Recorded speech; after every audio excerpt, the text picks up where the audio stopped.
Rajkamal films international உலகநாயகன் கமலஹாசன் வழங்கும் சிவகார்த்திகேயன் நடிக்கும் Amaran October 31 Deepavali முதல் உலகமெங்கும். எல்லாமே நல்லா இருக்கும், எல்லாருக்கும் பிடிக்கும். The Chennai Silks இன் தரமான ஆடி, பெருமை மிக ஆடி.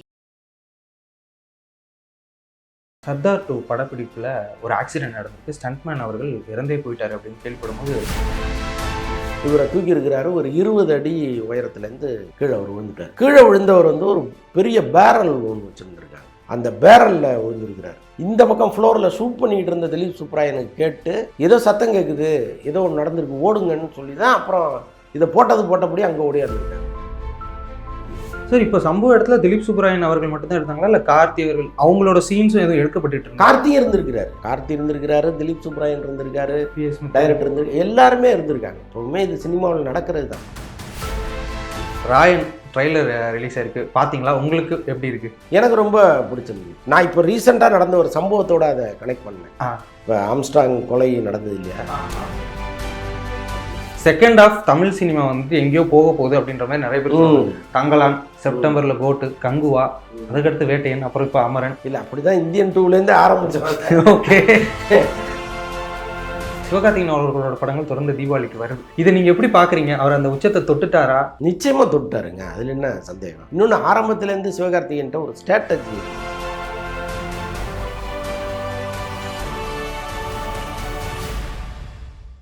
வணக்கம் சார். வணக்கம். எப்படி சார் இருக்கீங்க? நல்லா இருக்கேன். சரி, இப்போ சர்தார் 2 படப்பிடிப்புல ஒரு ஆக்சிடென்ட் நடந்திருக்கு. ஸ்டண்ட்மேன் அவர்கள் இறந்தே போயிட்டாரு அப்படின்னு கேள்விப்படும்போது எங்களுக்கு ரொம்ப மனசையே உலுக்கிருச்சு அப்படின்னு தான் சொல்லுவாங்க. எப்படி சார், அது ஒரு சேஃப்டி மெஷர்ஸ் அதெல்லாம் எடுத்துருக்க மாட்டாங்களா? அதான் சார், இப்போ இந்த சம்பவத்தை நம்ம விசாரிக்கும் பொழுது என்ன சொல்கிறாங்க அப்படின்னா, பக்கத்து ஃப்ளோரில் திலீப் சுப்ராயன் வந்து ஃபைட்டு எடுத்துகிட்டு இருந்தார். அடுத்த காட்சிக்கான அந்த சீக்வன்ஸை அவங்க ரெடி பண்ணிகிட்டு இருந்தாங்க. அதில் வந்து ரோப்பு கட்டி ஒருத்தரை வந்து தூக்கணும். இப்போ இந்த ரோப்பெல்லாம் உடம்புல ஃபிக்ஸ் பண்ணிவிட்டு எதிர்முனையில் ஒருத்தர் இழுக்கணும். இவர் சரியாக ஃபிக்ஸ் பண்ணலையா அல்லது ஃபிக்ஸ் ஆகிறதுக்கு முன்னாடி அவர் தூக்கிட்டாரான்னு தெரியல. இவரை தூக்கி இருக்கிறாரு. ஒரு 20 அடி உயரத்துலேருந்து கீழே அவர் விழுந்துட்டார். அந்த ரோப் வந்து கழண்டு கீழே விழுந்துருக்கிறாரு. கழண்டு விழுந்தாரா அருந்து விழுந்தாரான்னு தெரில. பெரும்பாலும் ரோப் வந்து கட்டாகிறதுக்கு வாய்ப்பு இல்லை. இந்த ஃபிக்ஸிங் வந்து எதாவது கழண்டுருக்கலாம். கீழே விழுந்தவர் வந்து ஒரு பெரிய பேரல் ஒன்று வச்சுருந்துருக்காங்க. அந்த பேரலில் விழுந்துருக்கிறார். அது விழுந்த வேகத்தில் தான் அந்த எலும்பெல்லாம் அது நொறுக்கியிருக்கு. அந்த பேரலுக்குள்ளே விழுந்துருக்கு. அந்த பேரலில் அடிபடுற அளவுக்கு விழுந்துருக்கிறார். ஓ, ஸோ அதுதான் பிரச்சனை. அந்த சத்தம் வந்து இந்த பக்கம் ஃப்ளோரில் ஷூட் பண்ணிக்கிட்டு இருந்த திலீப் சுப்ராயனுக்கு கேட்டு ஏதோ சத்தம் கேட்குது, ஏதோ ஒன்று நடந்திருக்கு, ஓடுங்கன்னு சொல்லி தான் அப்புறம் இதை போட்டபடி அங்கே ஓடியாந்துருக்காங்க. ஓடி வந்து பார்த்தா டெத்து இல்லை, துடிச்சிட்டு இருந்திருக்கிறாரு. இங்கேருந்து ஆம்புலன்ஸை வர வச்சு இவங்க கொண்டு போகிறதுக்குள்ளே உயிர் போயிருக்கு. ஆக்சுவலாக வந்து இப்போ தவறுகள்லேருந்து பாடம் கற்றுக்கணுங்கிறது தான் காலகாலமாக நம்ம படிச்சுட்டு இருக்கோம். இப்போ இந்தியன் 2 படப்பிடிப்பில் 3 பேர் இறந்ததை நம்ம பார்த்தோம். எல்லாமே முக்கியமானவர்கள், எல்லா உயிருமே முக்கியமான உயிர் தான். அந்த படத்தில் ரொம்ப முக்கியமான பணியில் இருந்தவங்க அவங்க. நம்ம நல்லா தெரியும் உங்களுக்கு, ஆனந்த விகடன் மதன் அவர்களுடைய மருமகனே அதில் இறந்தார், சங்கருடைய அசிஸ்டன்ட் டைரக்டர். அவர் ஒரு நிமிஷம் சங்கர் வந்து அந்த இடத்துல தொடர்ந்து நின்று இருந்தால் அவரே போயிருப்பார். அப்போ தான் விலகி போயிருக்கிறாரு, அந்த கிரேன் விழுந்துருக்கு. ஸோ அந்த மாதிரி விபத்துகள்ங்கிறது எதிர்பாராமல் நடக்கிறது தான். ஆனால் அன்னைக்கு என்ன சொன்னாங்க, அந்த விபத்து ஏற்பட்ட உடனே இதே அரசு, காவல்துறை எல்லாருமே என்ன சொன்னாங்கன்னா, இனிமேல் இந்த மாதிரி சண்டை காட்சிகள் எடுக்கும் பொழுது கட்டாயமாக ஒரு ஆம்புலன்ஸும் ஒரு டாக்டரும் இருக்கணும், ஒரு நர்ஸு 2-3 பேர் கொண்ட ஒரு நர்ஸு குழு இருக்கணும் அப்படிங்கிற அளவுக்கு சொன்னாங்க. இன்றைக்கும் பல நடிகர்கள், முக்கியமாக சூர்யா மாதிரி நடிகர்கள்லாம் ஒரு ஃபைட் சீக்வன்ஸ், ஒரு ஃபைட்டு சீன் நடக்குது அப்படின்னா வந்தோடனே அவர் கேட்பார், ஆம்புலன்ஸ் வந்துருச்சா, டாக்டர் வந்துட்டாங்களான்னு. அது இருந்தால் தான் ஒரு அந்த ஷாட்டுக்கே வருவார் அவர். ஸோ அப்படி வந்து கவனமாக இருக்காங்க. ஆனால் இன்றைக்கி வந்து அதை ஏன் கவனக்குறைவாக பண்ணாங்கன்னு தெரியல. இது வந்து அரசு இதில் தலையணும். ஏன்னா இது வந்து ஒரு முறை நடக்குது, 2 முறை நடக்குதுன்னா பரவாயில்ல, இது வந்து தொடர்ந்து நடந்துகிட்டே இருக்குது. அப்போ இது என்ன பண்ணணும், ஒரு வரைமுறைக்குள்ளே கொண்டு வரணும். இனிமேல் படத்தில் சண்டை காட்சிகள் எடுக்கும்போது மட்டும் அரசாங்கத்தினுடைய அனுமதியை நீங்கள் வாங்கணும் அப்படின்னு நீங்கள் ஒரு ரூல் கொண்டு வந்தீங்கன்னா, கட்டாயமாக அங்கே நீங்கள் ஆம்புலன்ஸ் இருக்கா, டாக்டர் இருக்காங்களா, நர்ஸ் இருக்காங்களா, எக்யூப்மெண்ட் இருக்கா, அதெல்லாம் உறுதியாக இருக்காங்கிற பார்க்குறதுக்கு அந்த அதிகாரி வருவார். அப்போது உங்களுக்கு எல்லாமே கரெக்டாக இருக்கும். அவர் இல்லைனாலும் நம்ம எடுத்துடலாங்கிற இடத்துக்கு யாருமே வரமாட்டாங்க.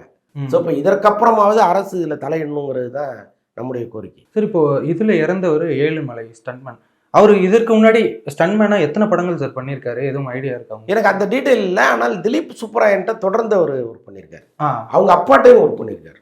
சுப்பராயன்ட்டே அவர் ஒர்க் பண்ணியிருக்காரு. அதற்கப்புறம் திலீப் சுப்பராயன்ட்டையும் அவர் ஒர்க் பண்ணியிருக்காரு. இப்போ அவங்க குடும்பத்துக்கு ஏதாவது நஷ்ட ஈடு அது மாதிரி ப்ரொடக்ஷன்ல இருந்து எதுவும் போயிருக்கா இதுவரை? நிச்சயமா கொடுப்பாங்க.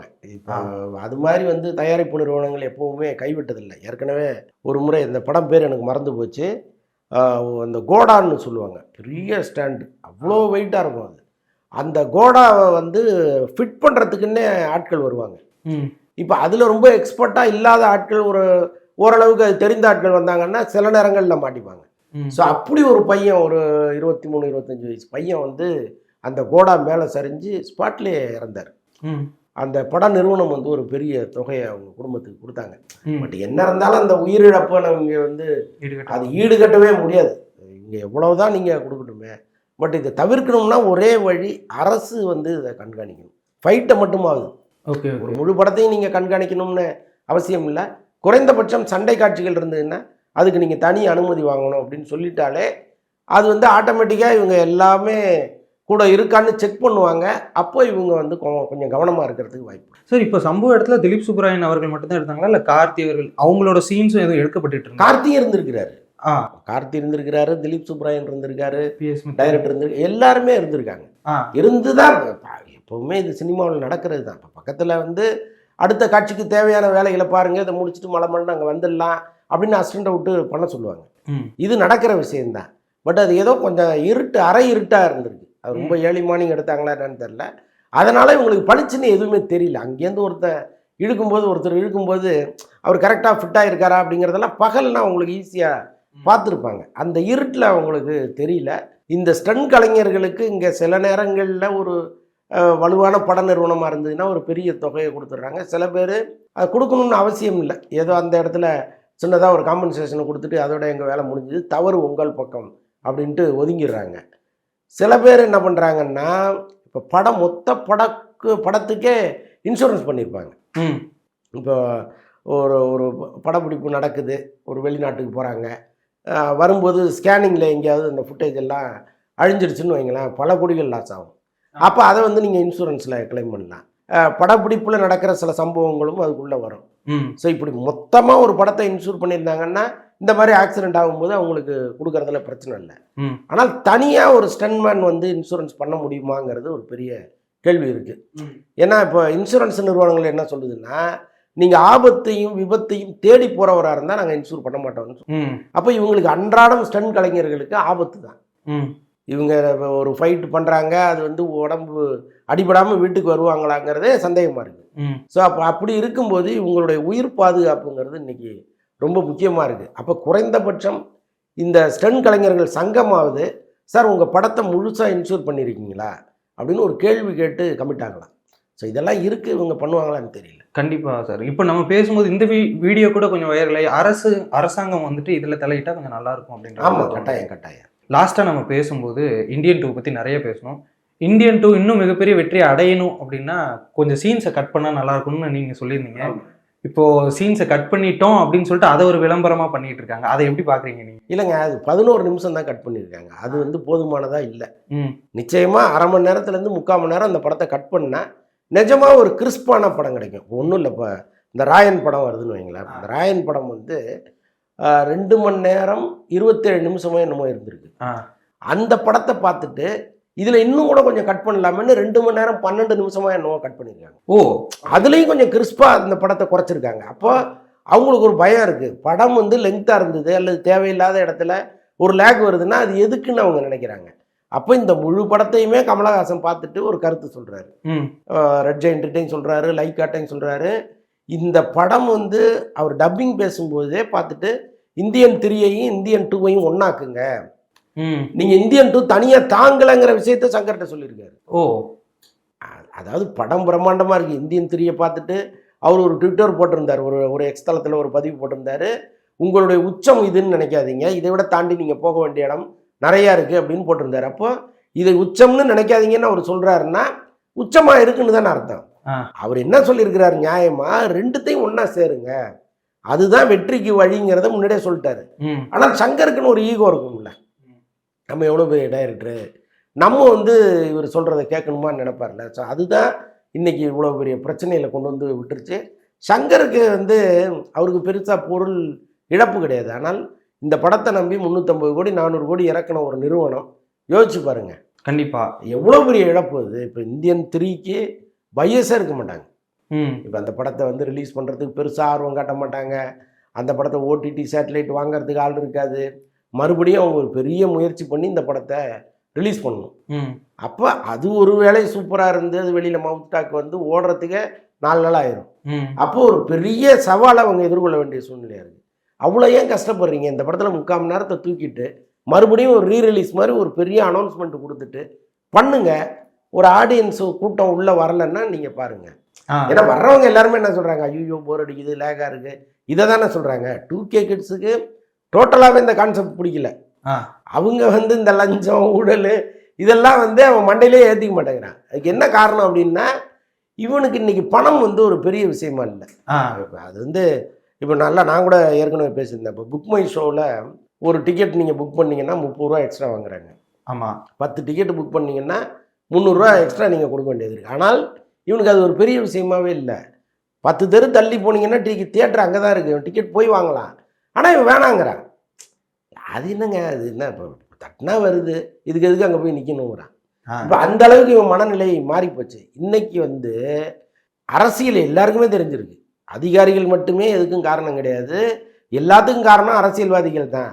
அரசியல்வாதிகள் கொடுக்குற தைரியத்தில் தான் அதிகாரிகள் கொள்ளையடிக்கிறாங்கிறது எல்லாருக்குமே தெரியும். அப்போ படத்தில் நீங்கள் வந்து அரசியல்வாதிகளே காமிக்காமல் எல்லாமே அதிகாரிகள் தான், அது தமிழ்நாட்டில் இருக்கிற அதிகாரி இல்லை, அங்கே இருக்கான் அவன் அப்படின்னு எங்கெங்கேயோ நீங்கள் போனீங்கன்னா அவன் எப்படி அக்செப்ட் பண்ணிப்பான்? ஸோ அது ஒரு பிரச்சனை இருக்குது. சரி, அதை கூட அவன் சகிச்சுக்கிறான்னு வைங்க. படத்தை வந்து கிறிஸ்பாக கொடுத்துட்டிங்கன்னா இதெல்லாம் மறந்துடும். அப்போ நீங்கள் மனமும் வந்து ஒரு 3/4 மணி நேரம் கட் பண்ணுமா வேணாமா? 11 நிமிஷம் ஏதோ ஒரு பெரிய அவர் பையிலேருந்து எடுத்து வெளியில் கொடுக்குற மாதிரி என்னத்துக்கு அது? ஒரு தயாரிப்பு நிறுவனத்தை நீங்கள் யோசிக்கணும்ல. இதில் எல்லாத்தையும் தாண்டி அவருடைய நல்ல பெயரும் இருக்குது. இப்போ சங்கர் படம் அவ்வளோ குப்பையாக இருக்குன்னு நாளைக்கு சொல்கிறதுங்கிறது கல்வெட்டு மாதிரி காலகாலத்துக்கு இது இருக்கும். இந்த யூடியூப்பில் இவங்க பண்ண ரிவ்யூஸ் இருக்கும், பத்திரிகைகளில் எழுதுனது இருக்கும். இன்னும் 20 வருஷம் கழிச்சு பார்த்தா கூட இந்த கரையை உங்களால் அடைக்க முடியாதுல்ல. புரியுது. அதனால் நான் என்ன சொல்கிறேன், இப்போவும் ஈகோ பார்க்காம ஒரு 3/4 மணி நேரத்தை தூக்குங்க, ஃப்ரெஷ்ஷாக மறுபடியும் ஒரு அனௌன்ஸ்மெண்ட்டோட ரிலீஸ் பண்ணுங்க. ஓடலன்னா கேளுங்க என்ன. ஓகே சார், நீங்களே ஒரு ஐடியா கொடுக்குறீங்க.